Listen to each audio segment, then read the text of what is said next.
તો hello guys, આજે હું તમારી સાથે ઘરના જ મસાલાથી છોલે પનીરની રેસીપી શેર કરીશ અને બિલકુલ ટેસ્ટી અને એકદમ સિમ્પલ રીતે આપણે તેને બનાવીશું આજે. તો તેની માટે આપણે અહીંયા એક હાફ કપ છોલેને મેં પૂરી રાત માટે પલાળીને રાખ્યા હતા અને તેની સાથે એક તમાલપત્ર, 2 લવિંગ, આ આખા મસાલા આપણે બાફતી વખતે જ ઉમેરવાના છે અને 4 મરી, એક મોટી એલાયચી અને એક નાની એલાયચી, જે લીલા કલરની આવે છે તે એક નાની એલાયચી ઉમેરી દેવાની અને એક સૂકા મરચાને મેં તોડી અને 2 ભાગમાં કરી દીધા છે તેને ઉમેરી દઈએ.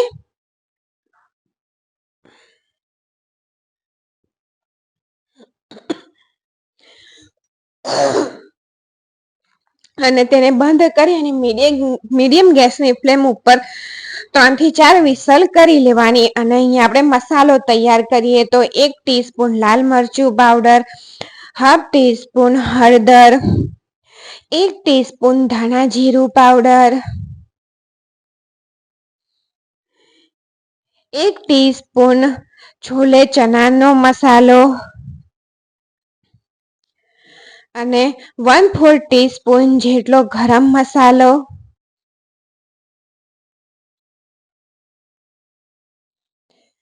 અને થોડુંક પાણી એડ કરી અને મસાલાને આ રીતે પલાળી અને એક સાઈડ મૂકી દેવાનું છે. બધા મસાલાને હવે મિક્સ કરી દઈએ એટલે આ રીતે કરવાથી મસાલા સરસ રીતે ફૂલી જાય છે અને ગ્રેવીમાં એક થિકનેસ આવે છે અને ટેસ્ટ પણ તેનો સરસ લાગે છે.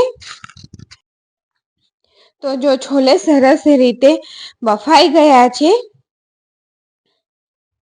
તેને મીડિયમ ગેસની ફ્લેમ પર મેં 4 થી 5 વિસલ વગાડી દીધી હતી તો સરસ રીતે બફાઈ ગયા છે. તો તેની અંદરથી આપણે આખા મસાલાને કાઢી લેવાના છે. તે મોઢામાં જ્યારે આવે છે ને ત્યારે તેનો ટેસ્ટ સારો નથી લાગતો, તો આપણે તેને પહેલા જ કાઢી લઈશું. તેનો બધો ફ્લેવર છોલેમાં આવી ગયો છે. તો અહીંયા મેં 3 ટેબલ સ્પૂન જેટલું તેલ લીધું છે અને તેની અંદર જીરાનો વઘાર જીરું લીધું છે, 2 પિંચ જેટલી હિંગ અને 1 ટેબલ સ્પૂન જેટલું લસણ લીધું છે. લસણની પેસ્ટ લીધી છે એટલે કે, અને તેને સરસ રીતે આપણે સાતળી લેવાની છે કે તેનો કાચો ફ્લેવર જતો રહે. અને 1 લીલા મરચાના ટુકડા આ રીતે ઝીણા કટ કરીને ઉમેરી દીધા છે. તેને પણ આપણે લસણની સાથે શેકી લેવાના છે. તો જો બંને વસ્તુ સરસ રીતે શેકાઈ ગયું છે ને, તો મેં હાફ કપ ડુંગળી લીધી છે, ચોપરમાં ચોપ કરી લીધી છે અને તેને પણ સરસ રીતે આપણે શેકી લેવાની છે. શેકવાની એટલે કે આપણે સાતળી લેવાની છે. તો જો ડુંગળી પણ આપણી સરસ રીતે ટ્રાન્સપરન્ટ થઈ ગઈ છે, તો તેની સાથે હવે આપણે ટામેટાની પેસ્ટ ઉમેરીશું. તે પણ આપણે જેટલી ડુંગળી લીધી ને તેટલી જ લેવાની છે. હાફ કપ ડુંગળી, હાફ કપ ટામેટાની પ્યુરી ને હાફ કપ આપણે છોલે ચના લીધા છે. બધી વસ્તુ એક સરખા માપની જ આપણે રાખી છે. તો તેને પણ આપણે સરસ રીતે સાંતળી લેવાની છે અને ટામેટા એડ કર્યા છે તો તેની અંદર મીઠું ઉમેરી દેવાનું એટલે ગ્રેવી આપણી જલ્દી કૂક થઈ જાય. ત્યાર પછી આપણે જે મસાલા પેસ્ટ બનાવીને રાખી હતી, ટામેટા કૂક થઈ જાય એટલે તેની અંદર એ મસાલા પેસ્ટ એડ કરી દેવાની અને ત્યાર પછી 1 થી 2 મિનિટ સરસ રીતે તેને પણ મસાલા પણ શેકાઈ જવા દેવાના. મસાલાને પલાળીને બનાવશો ને તેનો ટેસ્ટ જ કંઈક અલગ આવશે. તમે એકવાર જરૂરથી ટ્રાય કરી જોજો.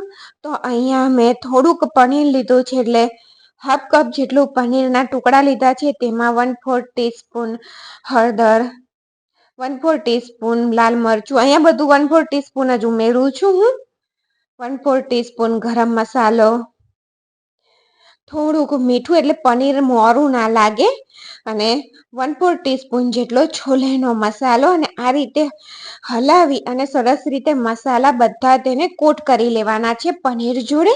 ત્યાર પછી પનીરને આપણે સેલો ફ્રાય કરી લઈશું. તો અહીંયા મેં પેનમાં થોડુંક તેલ લઈ લીધું છે અને તેની અંદર પનીર ઉમેરી દઈએ.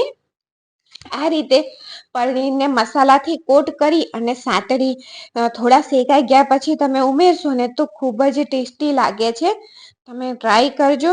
તો અહીંયા જો આપણી ગ્રેવી પણ સરસ રીતે શેકાઈ ગઈ છે, તેલ સરસ છૂટું થઈ ગયું છે મસાલા અને બધાથી. તો તેની અંદર આપણે ઉમેરી દઈએ બાફેલા છોલે.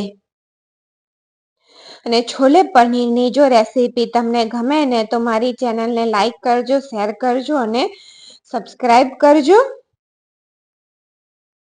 તો જો સરસ રીતે મેં મિક્સ કરી દીધું છે. હવે તેની અંદર આપણે હાફ ટેબલ સ્પૂન જેટલી ખાંડ ઉમેરીશું. જો ખાંડ ઉમેરવી એ ઓપ્શનલ છે, પણ તમે ઉમેરજો તો છે ને થોડો તેનો બધા જે મસાલા ઉમેરે ને બધા મસાલાનો ટેસ્ટ બેલેન્સ કરી દેશે અને એકદમ સરસ ટેસ્ટી લાગશે. તો આપણે પનીરને તરી લીધું હતું અને થોડુંક જ તેલ લીધું હતું. તો તેની સાથે જ આપણે તેને પનીરને છોલેમાં ઉમેરી દેવાનું.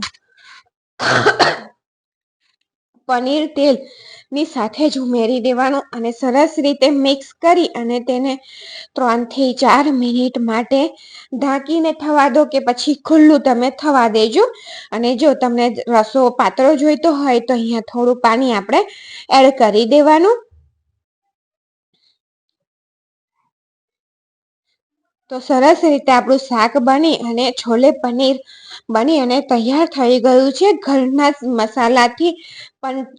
જ મસાલાથી પણ ટેસ્ટ બહારના જેવો બનીને તૈયાર થાય છે. તો તમે જરૂરથી ટ્રાય કરજો અને રેસીપી ગમે તો ફરીથી તમને યાદ કરાવું કે લાઈક, શેર અને સબસ્ક્રાઈબ જરૂરથી કરજો. તો તમને નજીકથી બતાવ્યું છે.